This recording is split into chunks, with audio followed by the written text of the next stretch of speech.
무감동 공천이냐 그것에 대해서 이제 한동훈 비대위원장이 억지로 까는 것이다 이렇게 얘기를 했습니다. 자, 지금 발표가 되는 상황들을 보면 친윤계가 이제 어제 좀 뒤늦게 발표가 됐습니다. 그 중에서도 관심 갖는 곳, 뭐 강원, 강릉, 권성동 의원 같은 경우 지금 어쨌든 친윤계 의원들이 발표가 되는 것들을 어떻게 보고 계신지 궁금하네요. 이번 국민의힘 공천의 핵심이라고 하는 것은 예. 많은 분들이 미리부터도 과연 윤심 공천이 될 것이냐, 그 이야기는 대통령실에서 찍어내린 사람들이 다수 공천이 될 것이냐의 여부였는데 네. 그것이 이제 윤한 갈등 국면을 거치면서 소위 아바타론을 잠재우고 이것이 실제로 당 내부에서의 결정 내지는 한동훈 비대위원장이 그립감을 가지고 가고 있구나라는 것을 대중에게 인식시키는 데까지는 성공을 했다고 봅니다. 예.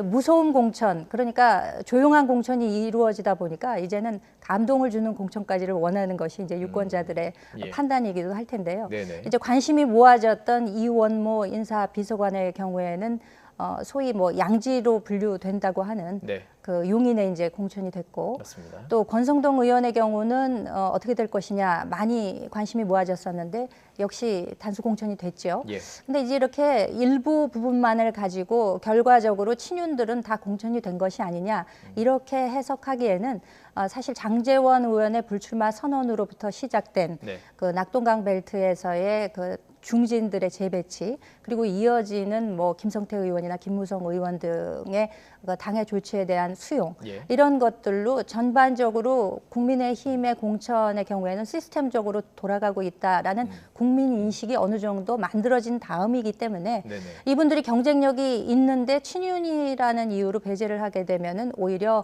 역차별의 우려가 있는 것이 아니냐, 이런 식으로 해서 상당히 좀 수용되는 네. 그런 입장으로 가는 것이 아닌가 싶습니다.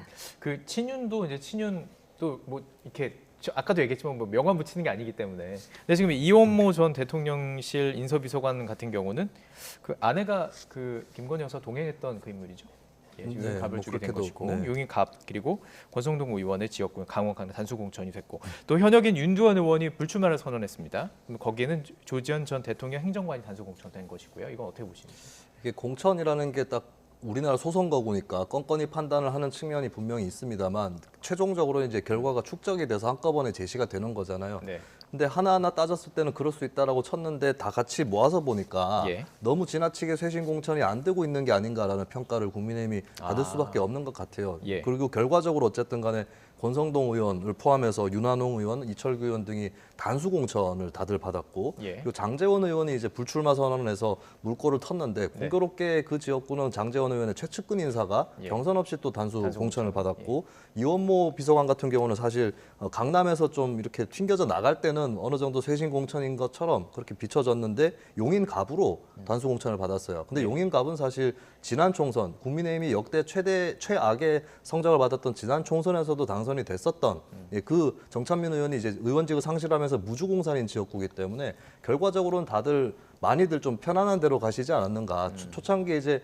윤 대통령과 막역한 사이인 석동현 전 민주평통 사무처장이라든지 이쪽만 몇 명 이렇게 좀 시범 케이스로 배제가 되고 네. 나머지들은 좀 많이 결국에 들어가 버렸다라고 하는 측면이 분명히 있는 거거든요. 현역 컷오프도 아직 없고. 예, 그렇기 때문에 저는 국민의힘 또 이런 사실을 잘 알고 있다고 봐요. 그렇기 때문에 아직까지 공천 방식이 안 정해진 현역 의원 지역구들도 열 몇 군데가 있고 예. 심지어는 국민 추천제라는 것을 뒤늦게 또 가져왔습니다. 네. 이것은 국민의힘이 이제 물갈이 공천 측면에서는 그다지 성공적이지 못하다는 걸 보여주고 있는 게 아닌가. 예, 그걸 역으로 방증하는 것 같습니다. 국민 추천제 말씀해 주셨는데 이걸 어떻게 하게 되면 시간이 좀 지나가게 될 것이고 29일에 이제 쌍특검이 발의가 되고 하면 더 뒤로 늦춰질 것이고요.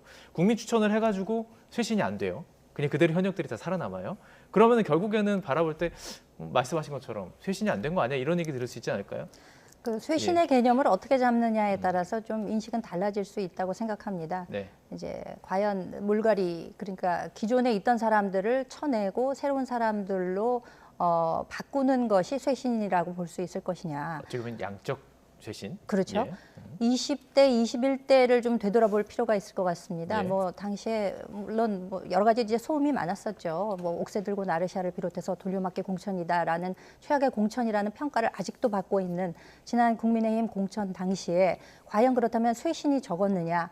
쇄신이 많았습니다. 물갈이 폭이 많았고 또 특히 그 텃밭이라고 할 수 있는 TK 같은 경우에는 일부 지역에서 뭐 60% 넘는 물갈이가 이루어졌음에도 불구하고 그 결과라고 하는 것은 과연 이기는 결과로 나왔느냐, 이제 여기에 주목해 볼 필요가 있다고 생각이 됩니다. 한동훈 비대위원장이 이제 처음에 말씀한 것이 이기는 공천을 하겠다. 또 공정해 보이기도 하고 실제로도 공정한 공천을 하겠다. 국민 예. 여러분들이 보시기에 눈높이에서 납득할 만한 공천을 하겠다. 네. 그러니까 여기서 지금 사실 성패를 놓고 볼 때 예. 결과적으로 이기는 공천에 좀 방점을 찍은 것이 아니냐. 또 공정해 보이기도 하고 실제로도 공정한 공천.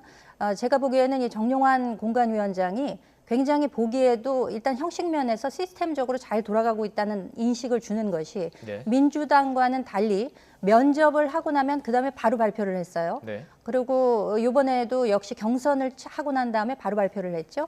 1차, 2차, 3차 경선이 있는데 이제 오늘까지 2차 경선을 하고 나면 내일 발표하는 형식이 되는 것입니다. 예. 이렇게 되기 때문에 모든 것이 제대로 굴러가고 있구나라는 인상을 주도록 하는 것을 공관위원장이 상당히 쿨하게 하겠다라는 그 일성과 마찬가지로 그에 맞춰서 결을 맞춰서 잘 해나가고 있다. 그러니까 끝까지 보게 되면은 많은 그 희생이 있었다는 것을 알게 될 것이다라는 한동훈 비대위원장은 말은 예. 결론적으로 이것이 이기는 공천으로 또 22대 총선에서 어느 정도 국민의힘이 성과를 올리느냐 이 결과로서 말씀해 드리겠다라는 그런 약속으로 보이지 않나라는 생각입니다. 돌아봤을 때 이기는 공천이 질적인 뭐 쇄신이다. 좀 이렇게 지금 해석할 수 있을 것 같은데요. 네. 자, 그러다 보니까 이런 어떤 지적에 대해서 뭐 억지로 까는 것이 아니냐 이런 얘기를 했습니다. 저희가 그 녹취 준비했습니다. 함께 들어보시죠. 만약 우리 국민의힘의 후보 중에서 제가 차은우 씨보다 낫다라고 말하는 분이 있다면 우리 국민의힘에서는 절대 공천받지 못할 겁니다. 왜냐하면 아주 높은 확률로 굉장한 거짓말쟁이거나 굉장한 아첨꾼일 거거든요. 대표의 코를 대신 파주거나 대표가 차은우보다 잘생겼다라고 하는 비위 좋은 아부꾼만이 살아남을 수 있는 정글이 돼버린 것이 지금 이재명 대표의 민주당입니다. 저런 아첨꾼, 저런 거짓말쟁이들이 국회에 들어가면 이 나라는 지금보다 훨씬 나빠질 겁니다.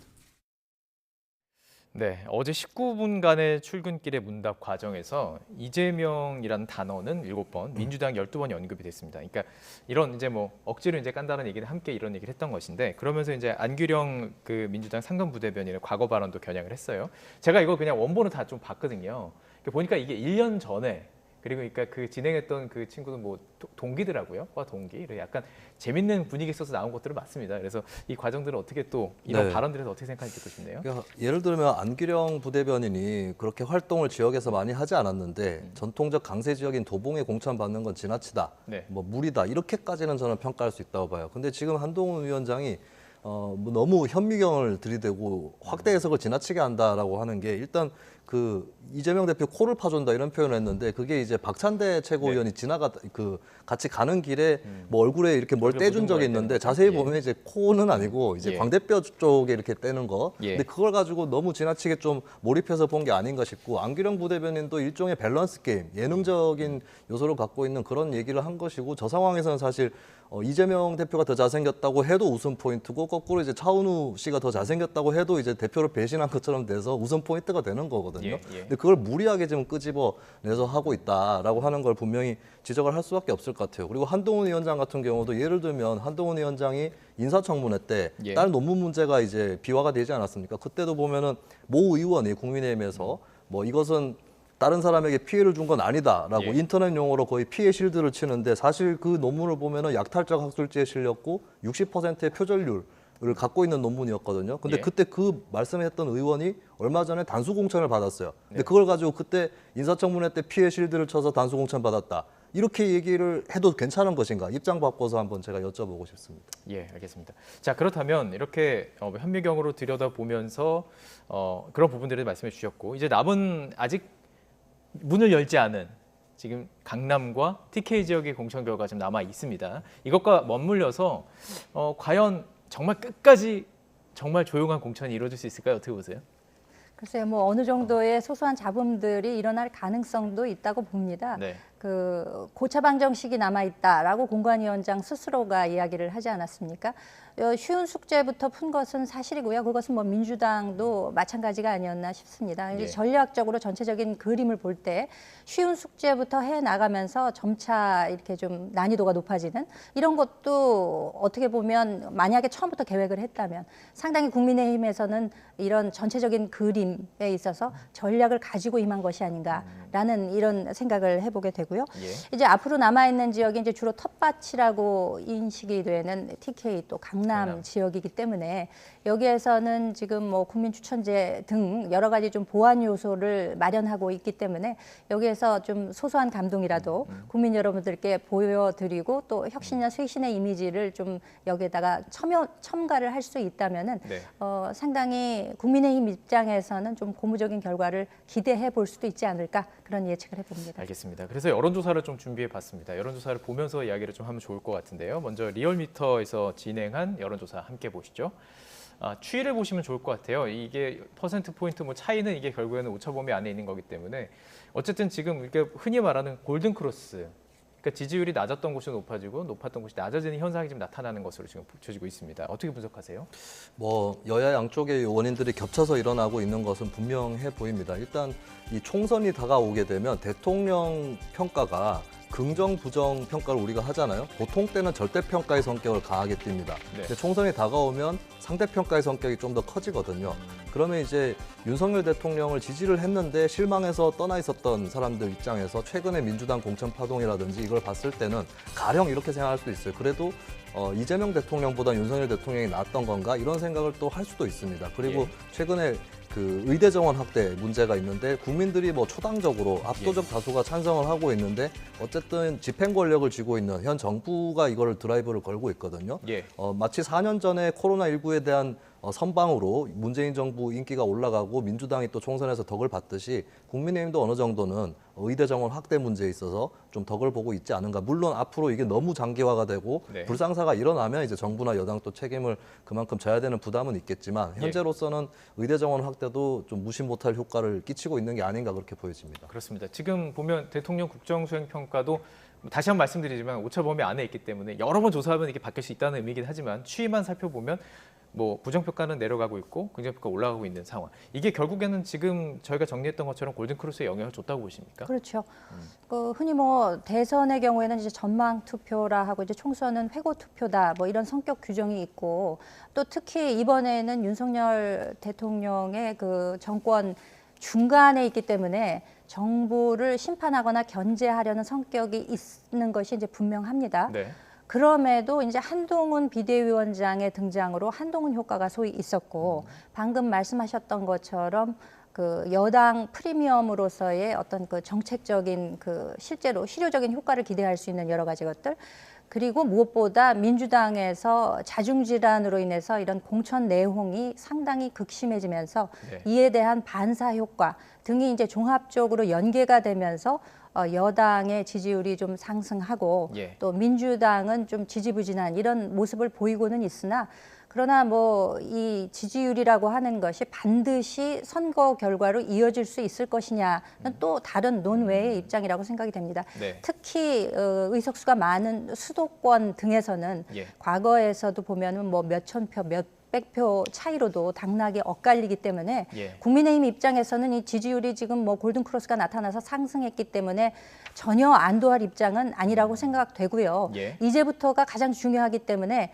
정말 뭐 어떤 분은 뭐 160석 이런 이야기도 섣부르게 하시긴 했습니다만 정말 숨도 조심해서 쉴 정도로 그렇게 엄중한 자세로 이번 선거에 임해야만 여당에서도 기대하는 결과가 있지 않을까 그렇게 예측을 해봅니다. 얼마든지 시간이 아직 많이 남아 있고 상황들이 어떻게 변할 수 있기 때문에 자 계속 지켜봐야 한다는 상황 들어봤습니다.